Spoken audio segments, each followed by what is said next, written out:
Hello there, Virgos. Welcome to your tarot reading.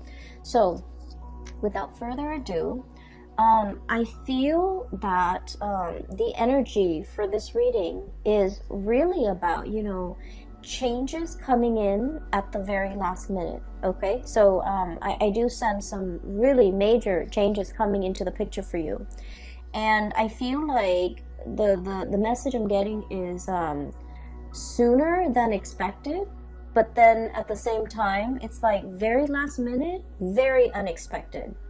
So that's what I'm getting, and it's kind of a contradiction. So let me just explain. I'm feeling almost like there's something that you have been thinking about, trying to manifest for a very long time.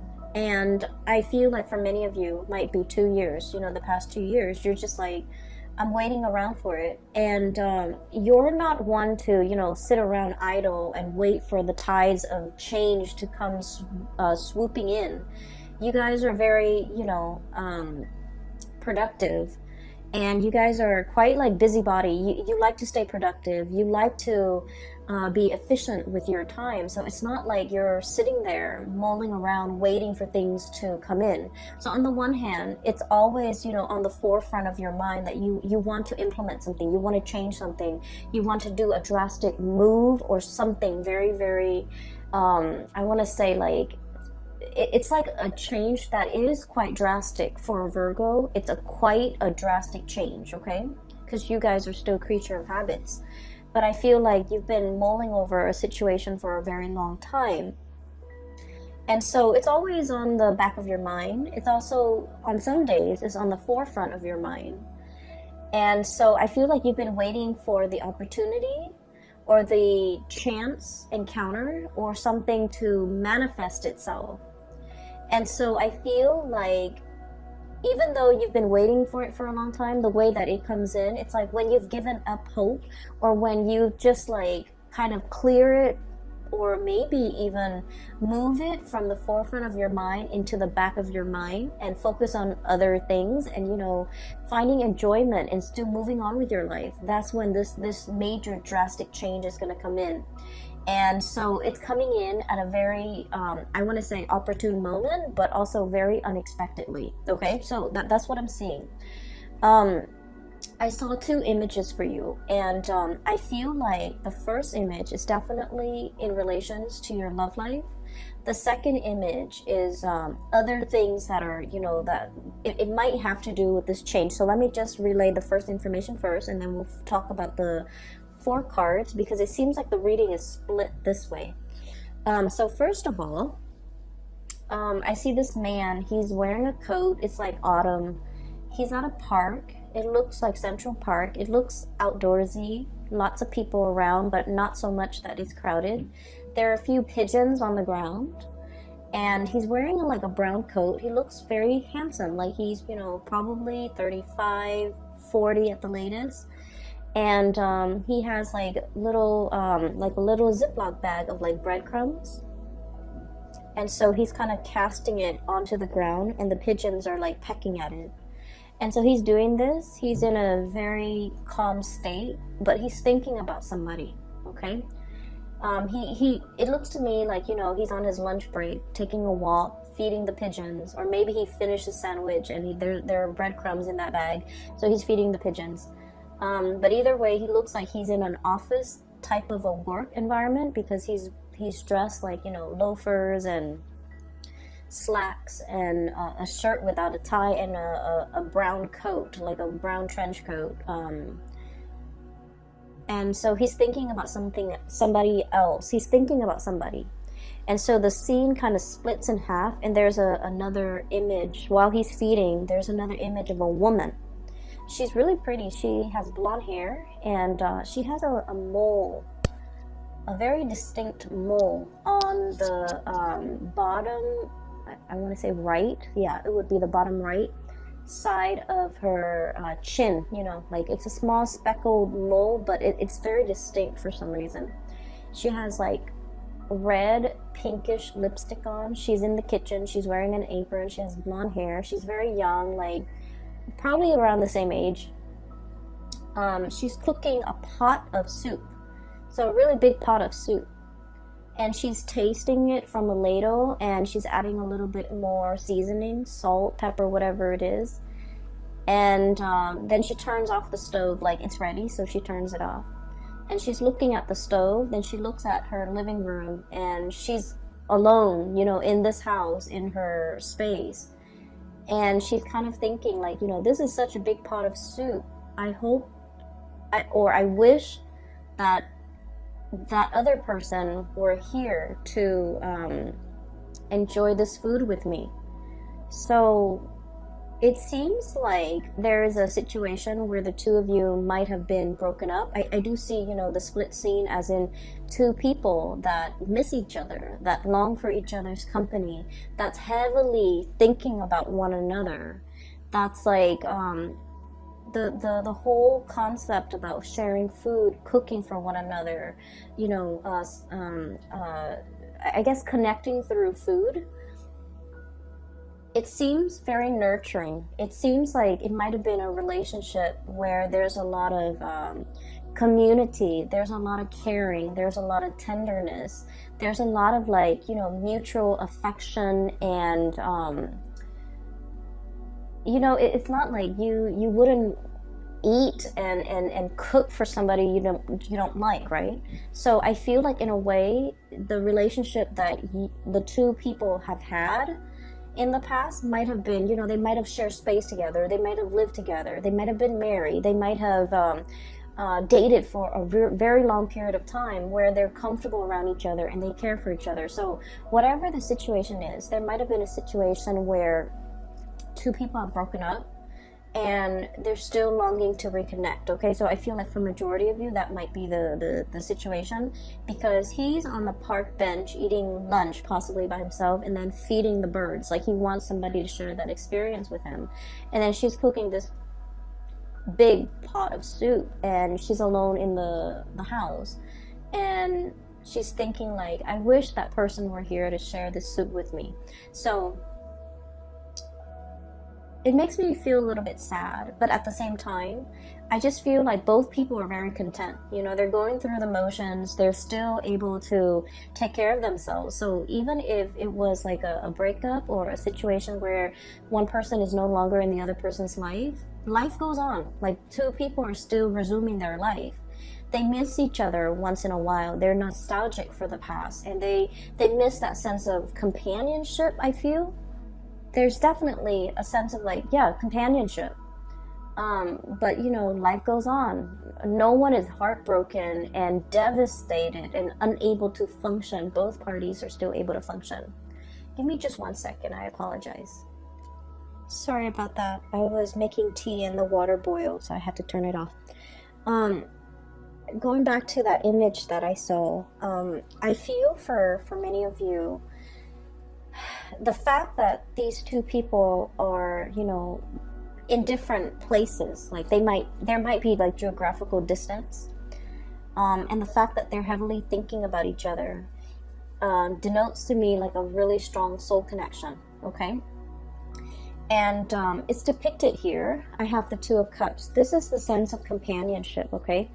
The cups energy deals with like emotions and also spiritual energy, where two people feel very, very connected. Okay, when they think about you, you know they're thinking about you, and it's sort of like, you know, feeds into this loop where you end up reverting to, you know, thinking about them and vice versa.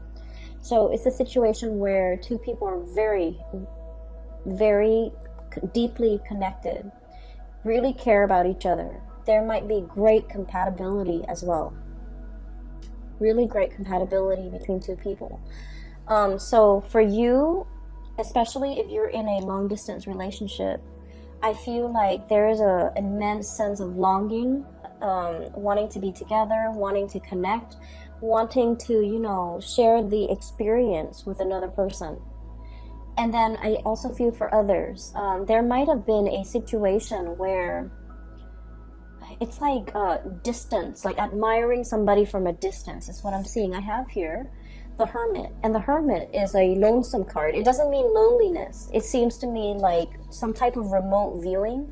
some type of like distance associated with you and another person.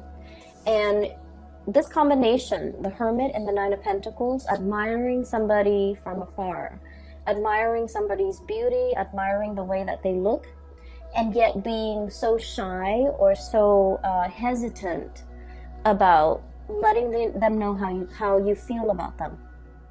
Okay, so if you're geographically distant from the person that is, you know, really occupying a lot of your thoughts, and you're thinking heavily about them, I feel like they are definitely also thinking about you. And then I also feel, you know, with Virgos are deeply shy by nature. And so I do sense that some of you might have somebody that you're really admiring from afar. You know, you're like wanting to touch them, wanting to talk to them, wanting to communicate, wanting to really tell them how you feel. But in a way, your feelings for this person scares you. You like to be in control of your emotions. You're also very rational. And I've mentioned this before, but Virgoing people don't fall in love. Like, love at first sight is not a thing for you guys. You can date somebody for a very long time, but if you haven't, you know, made up in your mind that you're in love with this person, you might never fall in love with the person. So I feel like, you know, you're very sensible and just like even keel and level-headed when it comes to relationships, when it comes to love, when it comes to emotional expression. And so I feel like you're feeling this wave of emotions overcoming you, and you kind of, you know, shrug it off or cast it aside. You're like, that's not rational. I barely know this person. It's not rational, you know, to like be head over heels and fall in love with someone when I barely know them. So I feel like you have someone that you're really admiring. You really like this person. They're very independent. I'm getting a feeling of like somebody who might be, let me see, like somebody who's quite exotic, who you know, there's something unique about them. So the woman with the mole on her face, it's coming out, it's near her chin. So like, I feel like you're dealing with someone who's not stereotypically, like, it's not somebody that everyone would consider like classically beautiful or classically handsome, but for whatever reason, there's something about them. They have charisma, they have stage presence, they have magnetism. There's something that makes them very unique, and other people cannot help but stare at them twice.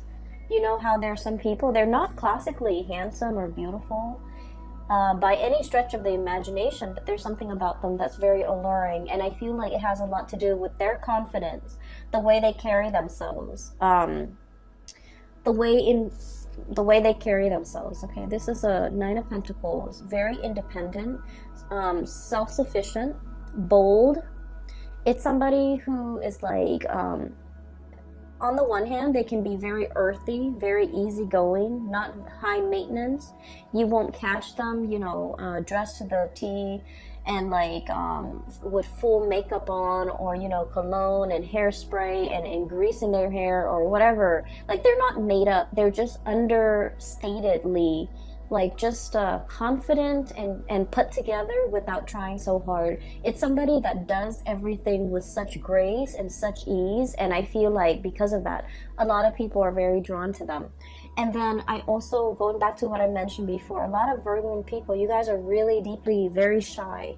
You do get stage fright. You don't like to be on center stage. You don't like to have a lot of attention on you. You feel a little bit out of place. And for some of you, okay, please don't get offended. You might feel a little bit, you know, socially awkward in probably a social setting, or in a setting where you don't know a lot of people. You might feel very socially awkward when you have to give a speech, give a talk, when you're speaking and everyone is staring at you. Like, you don't like that attention.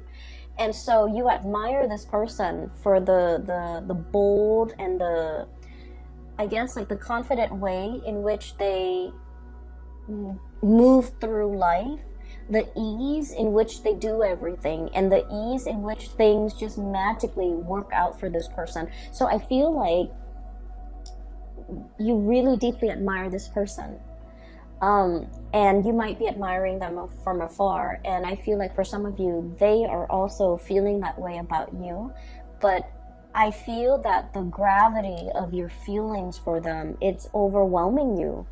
You know, like you're kind of dumbfounded about, like, I don't believe in love at first sight. You know, why do I feel so strongly about this person when I barely know them? There's a little bit of intrigue and mystery here.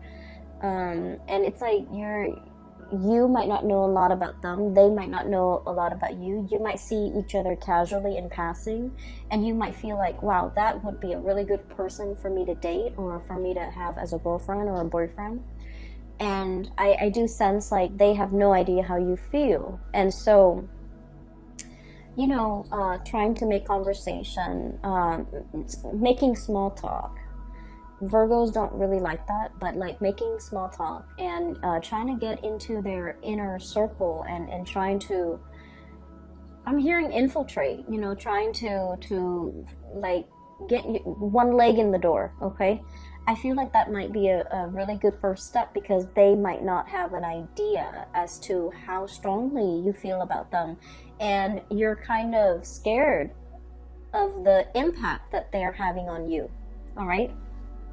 So let me just, that's for like singles. I feel like there's someone who's really capturing your imagination, and I'm just feeling like you're tongue-tied and nervous, and you get flustered, and you might flush and turn red when they're around or when you think about them, because I feel like your desire for them and your feelings for them can be a little bit overwhelming. Okay, so that's for singles.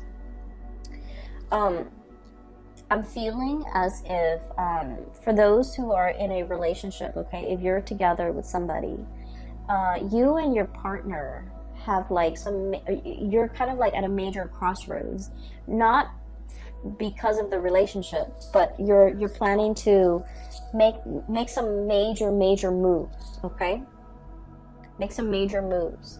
And I feel like for some of you, we have here the Two of Pentacles. And the Two of Pentacles is about juggling jobs, juggling responsibilities, trying to figure out, you know, do I stay here where it's stable, or do I go somewhere else? And I feel like this decision, you're trying to think of it. It's like it doesn't exist in a vacuum. You're not making this decision alone. There's inputs from your partner. There's considerations from your partner that's like coming into the picture. And so like you're trying to make all the pieces fit, okay? And that's going to become a little bit more apparent when I talk about the next image that I see. Make all the picture like the pieces fit together so that you can, you know, implement some type of a plan. So there's a lot of mulling over. There's a lot of communication. And then I also feel as well, there's a sense of like temptation, okay? You might be in one relationship and you're captivated by another person, okay? I'm seeing a lot of like earth and water. So like another earth sign, Virgo, Taurus, Capricorn, and water sign, Pisces, Cancer, Scorpio. So you might be in a relationship with one of those signs, and then you're like fascinated or interested in another person, okay? And so you're trying to, you know, figure out what course of action to take, what you should do. Do I stay in this relationship or do I jump into another relationship? So I feel like there's a lot of relationship energy, really occupying a lot of your mind space, okay? And you know, you're very good at compartmentalizing. You know, when you're at work, you put on your work hat, and then everything else that's not work related kind of falls away. And then when the work day is over, you take off that hat and then you go home, and that's when you think about all the other areas of your life. So you're very able to compartmentalize. But I do feel there's relationships,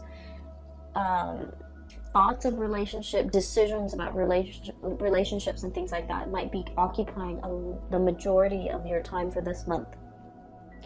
So that's what I'm seeing here. The second image that I saw is I see this jigsaw puzzle. It's a scene of like a tsunami, like an ocean, you know, waves coming in. Not like a giant tidal wave, but it looks almost like those Japanese, you know, pictures of like tsunamis, like ocean waves. Okay, it's a jigsaw puzzle. It's incomplete. The edges are already filled in, but the pieces are missing from the inside. And so I see somebody's hand putting the pieces together. And the person finds this piece, and the color scheme is very, very similar to something that's part of the wave over here. The color scheme is really similar. So you know how when you do jigsaw puzzles, the strategy is do the edges and then, you know, group all the pieces together that have similar color schemes and then go from there, right? So that's the way I feel like a systematic Virgo's mind would work. Like pieces should fit together. And so the hand holds up, and I think it's a guy's hand, it's a man's hand, and he finds this piece and he's like, oh, it's going here. And then he tries to fit it in, rotates it, it doesn't fit. And he's all like, but it has to, the colors are so similar. And so he puts it down and he was like, maybe there's something wrong with the laser that were used to cut the pieces. So he starts, you know, turns his hand into a fist and starts like pounding on it to make sure it fits. But sure enough, it doesn't fit. And so he puts it aside, and you see it in fast motion where he finds pieces and everything's filled in, and at the very end there's one piece missing. And then he goes, oh, that piece that I put aside, now it goes here. And then the scene just kind of cuts out. So what I'm seeing here, like I mentioned before, you know, there's a time and a place for everything. And everything works when it's supposed to, and everything falls into place when it's supposed to. If we, you know, try to change that logic and try to fit something where it doesn't belong, and we try to stomp it and pound it in, it's still going to resist. Okay, so I definitely feel like there was something that you thought was really right, like in your hearts of hearts, in your mind, no matter how much you mull it over, you're just like, it's perfect, it has to work, it has to work. And for some reason, it didn't work. For whatever reason that you couldn't even understand. I guess that reason was never shown to you, and even to now, you know, whenever that situation happened in your life, even now, you're still perplexed about it. And you're just like, well, it didn't work in the past, you know, and I don't know why it didn't work. What will happen now to make things work? So I feel almost like this, you know, it's like a infinity loop, you know, this things coming back full circle, where you're reminded of a time where you tried something and you were so 100% sure that, well, the colors are similar, the edges are similar, why didn't it fit?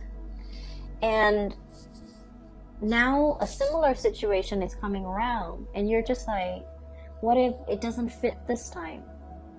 What if it flops on me? Right?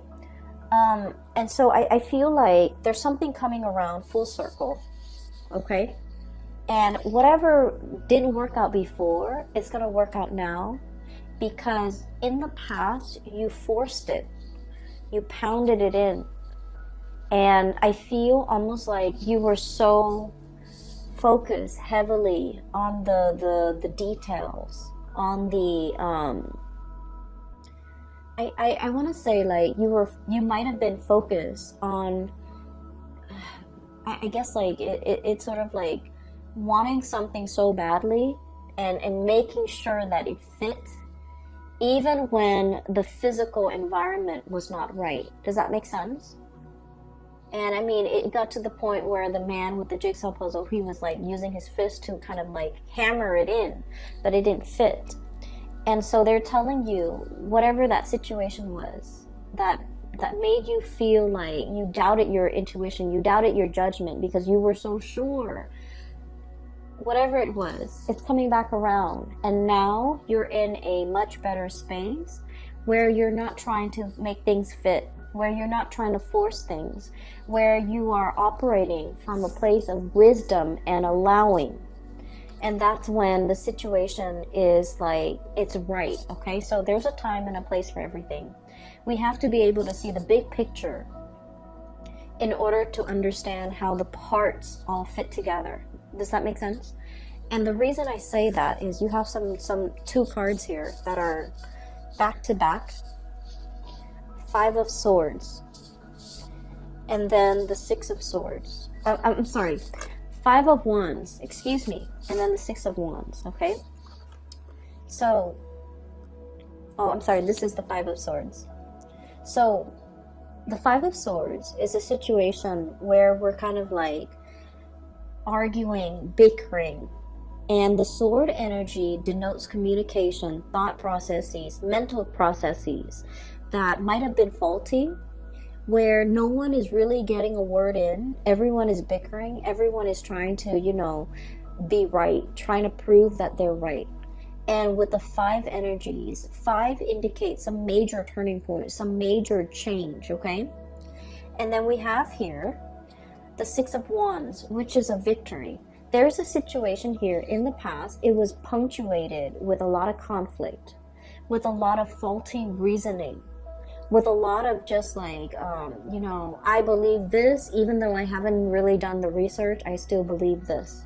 You might have been dealing with people like this in your environment where the energy that they kick up around them was like a repellent for good things to come, okay? There might have been an environment that you were in where, let's say this, okay? If you're like ever walking or running on a dirt path, right? If you're running or walking on a dirt path, with every footstep or with every step, it kicks up a little bit of dust, right? And so just imagine energetically when you're in this type of environment where people are constantly bickering, constantly shuffling around, moving around, trying to prove themselves right, trying to one up the other person. Like, if it's like laden with a lot of chaos and a lot of activity and a lot of competition, it creates a major dust cloud, like a major sphere or a major environment where there's a lot of, negativity, negative energies. And so it repels, you wouldn't want to walk over where that dirt cloud has been stirred up, right? And so this environment was a repellent for good things to come in the picture. And so whatever it was that you were trying to do, I feel like it flopped down. It didn't have a lot of support. It just couldn't see the light of day. It couldn't rise above the dust cloud, okay? So I'm a little bit inclined to say that the people you might have had around you might not have been good for your growth. The work environment and the colleagues or the energies just surrounding the work environment was not conducive for good things to attract good things or to even, be in alignment with you. And so I see you turning your back to the situation, okay? No more bickering, no more pettiness, no more conflict. I'm turning my back. And as soon as you decide to turn your back, we have a lot of victory, a lot of success coming through. And I'm almost seeing like one after another, like a series of successes, one after another, because you decided to turn your back. You decided to kind of retreat from the ground, okay?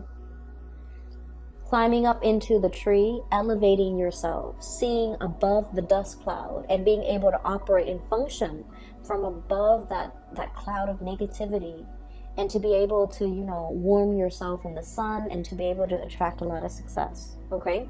So what I'm seeing here is there has been a major change. Whatever didn't work out in the past, I do feel a lot of, success, victory is coming in as a result of you, needing to change this environment in your life, okay? There's some major news associated with it as well. We have here the Page of Swords, and the page energies are snippets and messages coming through, And I do feel like resolution, okay, like being wanting to make a decision but not having all the information, waiting on communication from another source so that you can decide which option to go with. Okay, so I do feel for many of you there's some major swift communication coming through this month in order to splice through that dust cloud and to be able to let things settle, and for you to decide on major changes in your life. Okay, and what I'm seeing as well for many of you, this is like leaving troublesome friendships, colleagues, petty people, I would say. Argumentative, petty people, people who are just like, you know, what's funny is I don't see gossip and slander and things like that. I don't see that in here. I just feel with this Five of Swords, it's like people who constantly want to be right, who have their daily agenda is just wanting to prove themselves right, wanting to show other people how smart they are, and things like that. Okay, so I feel like, you know, you're turning your back away from this. And you might at this point in your life, no longer feeding into this, no longer interested, like you're just disinterested in what's over here because you're seeing the bigger picture. You're looking at things from a higher vantage point, and you're leaving these mortals to squabbles amongst themselves because you're just disinterested. You're disengaging, and you're distancing yourself. And with the Hermit, it basically spells out to me like a sense of enlightenment, okay? Not being bogged down with the material things that at the end of the day don't really matter, but operating from a higher vantage point, okay? And what I'm also getting, the last three cards in this deck, we have the Tower, sweeping waves of change, okay? So that jigsaw puzzle where I saw the tsunami, the theme is very similar to this card here, okay? What I'm feeling here is, I pulled out this card earlier to clarify what the Tower represents. And this card to me is about manifestation, is about, it's almost like, you know, thinking whether or not we have the capabilities and the skills and the know-how and the ability to do something. I feel like whatever that situation was in the past that you failed at, or you felt like, I was so sure, why didn't it work out? It made you doubt yourself. I feel like it humbled you, but in a way, you know, it made you feel like you doubted yourself. It made you feel like you couldn't manifest. It made you doubt your capabilities. And so what's coming through in the process here is you have a lot of skills and a lot of talent. And I feel like this environment here did not give you an opportunity to shine. It did not honor your growth potential. It was not conducive for growth. It was not conducive for you to utilize your full talent, to display all your skills, all your assets, it just like, it stifles your growth almost, okay? And so there is a huge sweeping change coming into the picture. So this is a mermaid here, Five of Cups, okay? Wondering about something that, like a missed opportunity, okay? Longing for something that's no longer in the picture. But I see this as like a scorched earth, okay? This is a mermaid. And the classical like depiction of a mermaid is it has a body of a fish and a head of a woman, right? This is the opposite. This is a situation where this animal has to adapt to its environment, you know? It's not happy. It still like has a head of a fish. It wants to be in the sea. And yet the body had no choice but to adapt, to grow legs so that it could walk on land, because this environment is very parched. There's no emotional fulfillment. There's no spiritual fulfillment. It's just very parched. And so it's waiting for the rains to come and wash it away and to carry it to sea. And that's what I feel is coming here with the Tower. Sweeping changes, this big tsunami coming in and carrying you back into the sea where you can, you know, resume your form as a mermaid. okay, like the traditional standard mermaid form, face of a woman, body of a fish. And she is now in an environment where there's water, where there's life, where there's emotional fulfillment. And so there's something major here that will be coming through in the month of December. And I do feel like it's going to bring you to an environment where you belong, because wherever you are right here is not meant for you. It's there's no growth potential. There's a lot of dryness, and I'm seeing like, you know, just like it's an environment that's very dry. So for many of you, you might be changing jobs. You might be moving from a really dry, arid environment like the desert to a place that's in the tropics, that's by the sea, that's a lot more, I want to say, like, it's just a lot more conducive for growth, okay? And we're not just talking about like a place that's green and lush and things like that. We're talking about emotional, spiritual growth. We're talking as well career growth. We're talking as well, you know, being in a new environment where you're able to develop to your full potential, where people appreciate all that you have to offer and they don't take you for granted, pretty much, okay? So that's what I'm seeing here. Once again, it's like the change is long coming, but it's gonna swoop in very, very quick. And that's a contradiction, but for whatever reason, I just feel like you've been waiting for it for quite some time, but it's going to come in very unexpectedly. You're kind of bookended by two major arcana cards here. We have the Hermit, taking time to yourself, being deep in contemplation, and really figuring out, you know, what's the next step in your life. And then once you have that figured out, once you've reached that space of wisdom, that's when the Tower will bring about these changes that you've been wanting for a very long time, all right? So I'm going to leave it at that. I do wish you all the best for the month of December. Once again, I apologize for the delay with this reading. I hope it finds you well still, and I hope it is relevant and applicable and might be helpful for you this month, okay? I will be back next month. I will talk to you later, Virgos. Take care of yourself.